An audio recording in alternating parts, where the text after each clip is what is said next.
ये नारद बाबा के नारद मोह की लीला कि राम कीन चाहे सोई होई करे नितास नहीं कोई, और यही पर कृपा करें जन जानी कबीर वजिर न चावई वानी।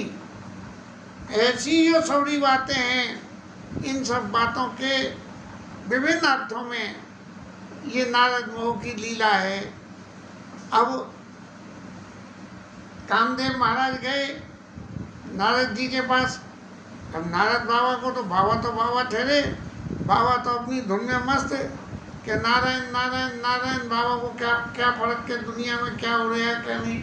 नारायण दे तो खा लें और नारायण नहीं दे तो नहीं खाएं, और खाएं तो भली और नहीं खाएं तो भली, लेकिन नारायण न छोड़ें। तो उन्हें तो कोई चिंता नहीं। अब कामदेव महाराज ने जो भी कुछ करना चाहा वो उन्होंने करा, लेकिन उसका कोई असर नहीं हुआ। तो कामदेव महाराज को एक बात याद आ गई कि महादेव जी के संग तो मैंने जो है सीधा उनके हृदय में प्रहार कर दिया था, लेकिन नारद बाबा के मन के हृदय में प्रहार करना उचित नहीं होगा। क्यों? क्योंकि भगवान खुद कहते हैं कि मेरे ऊपर कोई आघात करे वो तो मुझे बर्दाश्त है, लेकिन मेरे भक्त के ऊपर आघात करे वो मुझे बर्दाश्त नहीं है। तो प्रश्न ये उठा कि कामदेव ने महादेव जी के ऊपर करा, तब भगवान ने ये बात क्यों नहीं सोची? तब वो इसलिए नहीं सोची कि वो भगवान की लीला का पार्ट था, और ये वास्तविक जीवन में ये भगवान की लीला का पार्ट नहीं था। ये नारद जी के चित्त का रूप जो है ये अवतार के लिए एक जिसे कहना चाहिए कि खबर बनाना, तो वो खबर बनाने वाली क्रिया थी। इसलिए कि भाई खबर तो हमारी बनेगी कि भगवान ने अवतार लिया, और होगा क्या, हमला होगा नारद बाबा पर, नारद बाबा की दुर्गति होगी। तो भगवान अपनी भगत की कभी दुर्गति नहीं होने देते हैं। इसलिए कामदेव महाराज ने जाके जो है वो नारद जी के चरण पकड़ लिए, और नारद बाबा ने कही कोई बात नहीं भाई, तुमने जो कुछ करा वो तुम जानो। संत का हृदय तो संत हृदय नवनीत समाना, का कभी कहे न जाना निज प्रताप द्रवई नवनीता पर आगे द्रवई संत सुगुनीता। के संत का हृदय जो है इतना कोमल होता है मक्खन के समान में कि कभी भी वर्णन नहीं कर सकते हैं। क्योंकि मक्खन की तो खूबी है कि खुद अपनी गर्मी से ही पिघल जाता है, लेकिन संत तो दूसरे के पाप ताप को देख के भी पिघल जाता है। इसलिए नारद बाबा के तो कोई फर्क पड़ा नहीं, और नारद बाबा ने जाके और उससे कह दीजिए अरे भाई कामदेव हमें क्या फर्क पड़ता है, अरे हमारा कोई क्या बिगाड़ सकता है। बड़ रखवार रमापति जासू, चीनू की साफ सगाई कोई तासू, बड़ रखवार रमापति जासू। ये भगवान रमापति माया के भगवान जब हमारी रक्षा करने वाले हैं तो कौन हमारे ऊपर कुछ करेगा। इसलिए आप जाए नाई चरण सिरवाय सुपाई, गय मदन तब सहित सहाई। अब जो है कामदेव महाराज तो जो है मुनि के चरणों में, नारद बाबा के चरणों में सिर नवा के और चले गए। लेकिन काम का सिर नवाना नारद जी के लिए, ये नारद जी को ये स्वीकार करना कि कामदेव ने मेरे को सिर नवाया है, इसलिए नारद जी के मन में अभिमान पैदा हो गया। यदि कामदेव का किया हुआ प्रणाम नारद बाबा ये कहते सोचते कि ये मेरे को नहीं करा, ये प्रणाम तो उन नारायण भगवान को करा है जो हर वक्त मेरे संग रहते हैं, तो ये कृपा ये लीला नहीं बनती। अब नारद बाबा तो ठहरे, नारद तो हैं ही वो जो इधर की भक्त की कथा भगवंत को, भगवंत की कथा भक्त को, और भक्त की कथा संसार में, और संसार की कथा भगवंत में। ऐसे नारद बाबा का काम है। तो मुनि सुशीलता आपन करनी, सुरपति सभा जाई,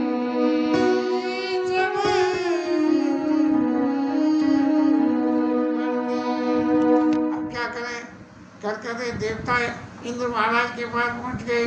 बोले महाराज आपने तो बहुत बहुत सुख भोगे हैं और सारी तरह के सुख भोगे हैं, इसीलिए देखो मेरे पास तो आया कामदेव और उसने बहुत कुछ करा, पर मेरे पर जब कोई असर नहीं हुआ तब क्या हुआ कि उसने मेरे पैर पकड़ लिए और मैंने उसे माफ कर दिया। अब देवलोक में जाके सब लोगों ने कही कि बाबा जी नारद बाबा जी देवलोक में रहने वाले तो काम के चक्कर में ऐसे फंसे कि क्या कर सकते हैं क्या नहीं कर सकते हैं, दुनिया भर की कथाएं मौजूद हैं, लेकिन नारद बाबा तो उससे जीत के आ गए। और फिर सबके मन में बड़ा आश्चर्य भी हुआ कि भाई नारद बाबा जीते तो जीते क्यों और जीते तो जीते कैसे। लेकिन सुरपति सभा जाय सवर्दी और मुनि प्रशंस हरीश नावा, सारे देवताओं ने कही कि जय हो प्रभु, अभी कोई नई लीला करने वाले हो आप, इसलिए ये नारद जी को आपने जीत दिलवाई है, नहीं तो काम के आगे तो कौन जीता है। ऐसी बात सुन के अब शंकर जी महाराज के पास में नारद जी बाबा चढ़े, क्या बोले कि देवताओं को तो कथा सुना ली, लेकिन एक बार जाके शंकर जी को भी तो कथा सुनाया मैं, क्योंकि शंकर जी ने तो क्रोध करके भस्म कर दिया था कामदेव को, और देखो मैंने तो कुछ करा नहीं। हालांकि वो मेरे बड़े भाई हैं, लेकिन बड़े भाई होने के बावजूद भी बड़प्पन का काम तो मैंने करा है। तो तब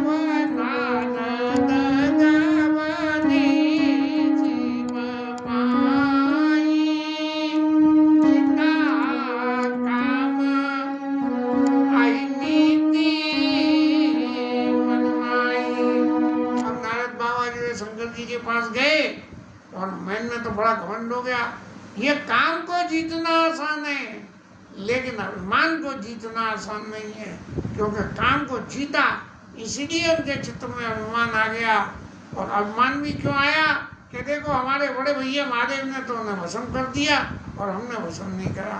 तब उन्होंने जो है शंकर बाबा को सब एक किस्सा सुना दिया कि महाराज ऐसे हुआ। नारद जी संत हैं, संत कोई भी बात लाग लपेट में नहीं सुनाता है, जो बात कहता है जो असल में होती है। तो मार चरित शंकर सुनाए अति प्रिय ज्ञान महेश सिखाए। अब शंकर जी महाराज ने तो बढ़िया शिक्षा दे दी कि बोले महाराज ये तो ठीक है, आपने काम को जीत लिया, आपके जगत में वो आपका नाम हो गया, सब जगह आपकी बड़ाई होगी और मेरी तो बुराई होगी कि मैंने जला के भस्म कर दिया था। लेकिन मैं फिर भी, हालांकि आपका पदला मुझसे भारी है, मेरा पदला हल्का है, इसका मतलब ये नहीं है कि मैं आपसे ही ईर्ष्या करता हूँ, लेकिन फिर भी मैं आपको बार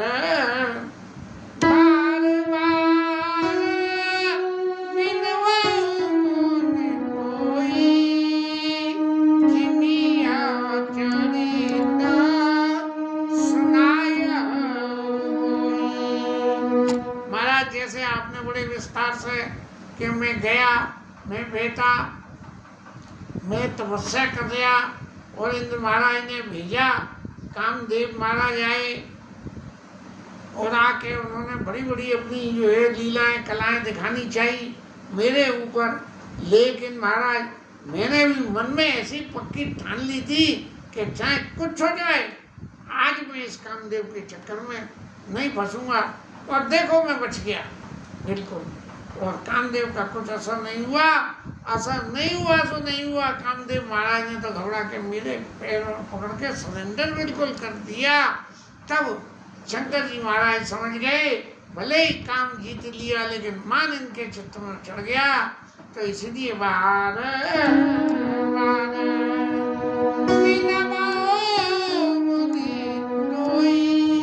और जिमिया चरित सुनाया।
जैसे आपने मुझे जो कथा सुनाई है, और उस कथा में मेन हीरो कौन था? कामदेव नहीं था, उस कथा के हीरो आप ही थे।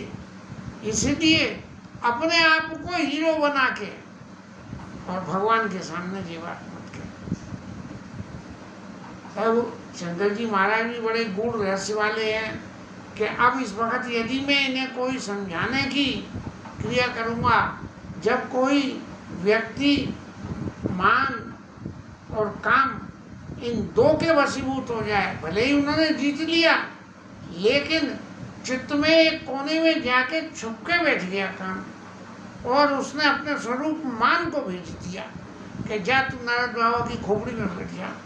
तो भगवान के सामने जाके कभी इस तरह से मत कहना कि मैंने ये करा, मैंने ये करा, मैंने ये करा, मैंने ये करा। नहीं, भगवान के सामने ये कहना कि महाराज ऐसे ऐसे घटना हुई, और बात है कि आपकी कृपा से कामदेव जो है मेरे ऊपर अपना प्रभाव नहीं दिखा सके।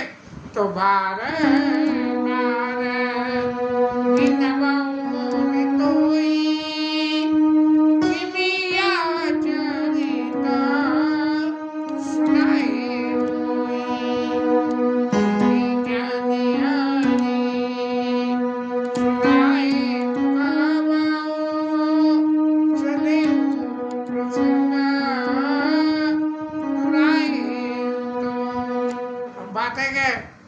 परिवार में बातें तो सब फैलती हैं, संसार में फैलती हैं, ऐसे ही देव परिवार में भी फैलती हैं।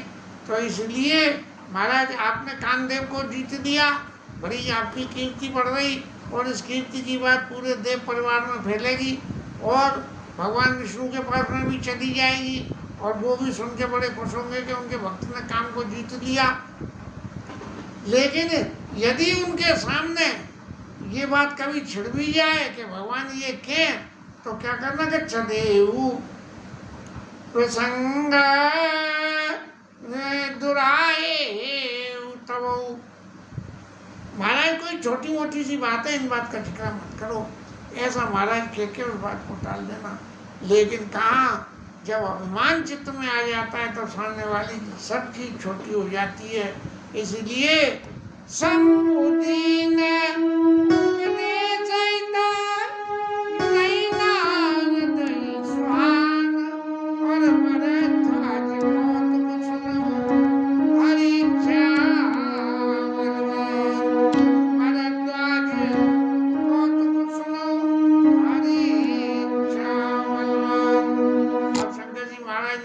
बढ़िया उपदेश करा, लेकिन अभिमानी को क्या कभी उपदेश सुहाता है? अभिमानी व्यक्ति को कोई नीति की बात कहे तो कभी नहीं सुहाती है, और नीति को यदि जीवन में स्वीकार कर लेता है तो अभिमान उसका चला जाता है। तो इस तरह से नारद जी को जब ये दिया, लेकिन नारद जी को अच्छा नहीं लगा, और यहाँ याज्ञवल्क्य ऋषि कह रहे हैं कि महाराज देखो ये जो कुछ हो रहा है ना, आप समझ रहे हो नारद बाबा कर रहे हैं, बोले नारद बाबा ना कर रहे, ये जो कुछ हो रहा है भरद्वाज को तो सुनो, हरि इच्छा भगवान, भगवान की इच्छा जो होती है वही होता है। तो राम की इच्छा सोई होई, और करे अन्यथास नहीं कोई। बस इतनी सी बात को लेके और फिर नारद जी को जब शंकर जी के वचन अच्छे नहीं लगे और मन में ईर्ष्या पैदा हो गई कि न शंकर बाबा तो हार गए और मैं जीत गया, बस। तो हमने कही अब क्या करो? बोले अब यहाँ से तो चलो, इनकी दुकान पे तो हमारी बात बनेगी नहीं। तो कैसे बनेगी? बोले ऐसा करो कि सीधे चलो भगवान के पास, क्योंकि उन्होंने कही है कि चले प्रसंग दोहराए तब। अब माँ प्रसंग आ गया और माँ आके मैं नहीं कह पाया उस वक्त, तो क्या होगा? तो इसलिए चले प्रसंग दोहराए तब, प्रसंग चले तो भी छुपा लेना। इसलिए छुपाने का काम ही मत करो, खुद ही जाके सीधी सीधी करो। तो शंभु वचन मुनि मन नहीं भाए, तब ब्रह्मा बाबा के यहाँ चले गए, अपने परम पिता के यहाँ, और वहाँ गए। वहाँ जाके उन्होंने अपनी रामायण बाँची और जो कुछ बाँची। अब ब्रह्मा बाबा तो सब जाने, त्रिकालदर्शी हैं। बोले नारद जी का तो अब जो है कल्याण ही कल्याण होना है, इसके अलावा कोई और रास्ता नहीं है। तो इनके इस कल्याण होने में तुम क्यों बाधक बनो? भगवान कृपा करके इनको ऐसा आशीर्वाद देंगे। अच्छा, और सारी नारायण इसके नारद मुख का प्रसंग होने के बाद भगवान ने नारद जी को आशीर्वाद करा कि अस उधरी विचर जाई। बोले महाराज अभी तो तुम्हें माया ने परेशान करा है, लेकिन परेशान करा वो तो जो है मेरी इच्छा थी, मुझे नाटक करना था इसलिए मैंने करी थी।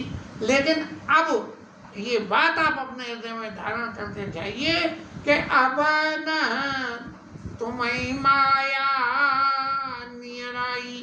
अरे महाराज माया आपके पास फटकेगी भी नहीं, प्रभाव दिखाना तो बहुत दूर की बात है, पास भी नहीं फटकेगी। इसलिए नारद बाबा को अब जब मान हो गया तब वो कहाँ सोए, तो एक बार कर तत्कर गावत हरि गुणगान प्रवीणा। भगवान के गाने में नारद जी महाराज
पहुंच गए।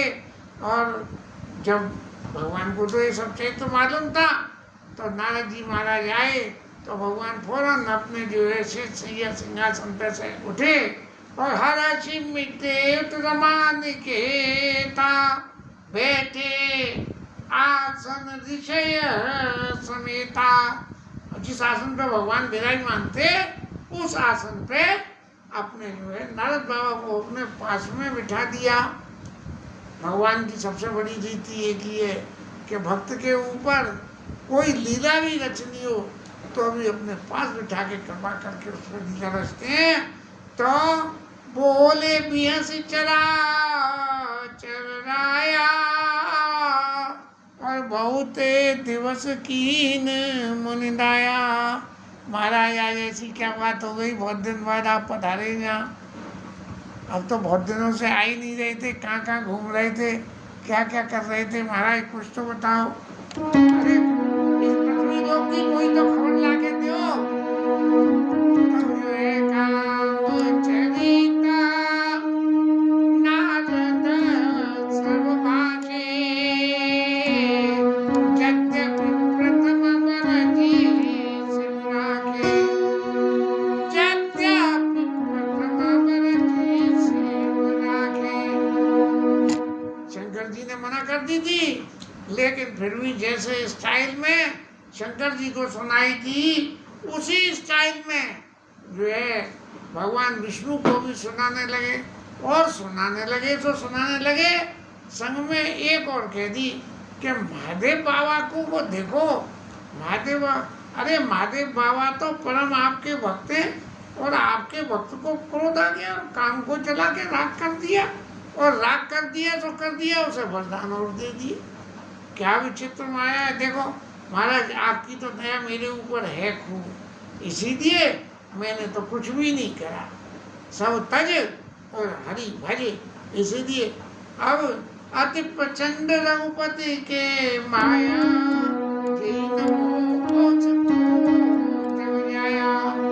अब भगवान ने जब सुन दिया और सुन के और सब नारद जी की बातों को सुन के और मन में ये अनुमान करके कि अब ये नारद जी महाराज मेरे चंगुल में फंस गए अच्छी तरह से।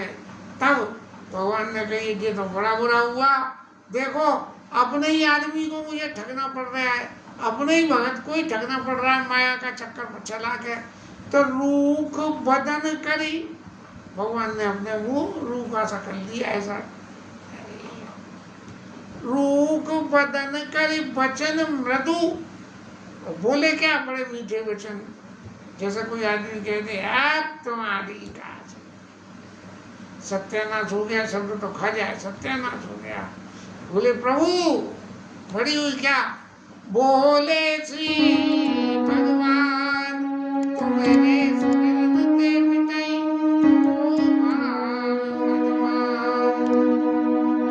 अब महाराज नारद बाबा तुम्हारा तो नाम ही नारद, ना से नारायण और ना से नारद, आपका तो नाम जपने से ही वो पद सब खत्म हो जाती है। तो महाराज तुम्हारे ऊपर कामदेव कैसे कुछ असर कर सकता है? और इस कामदेव के असर की लीला के साथ में आगे नारद बाबा के संग में क्या क्या हुआ, ये प्रसंग कल लिया जाएगा। हरिनाम कीर्तन।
पवन सुत हनुमान की जय, उमापति महादेव की जय, श्री राधा रानी की जय। जय जय श्री राधे।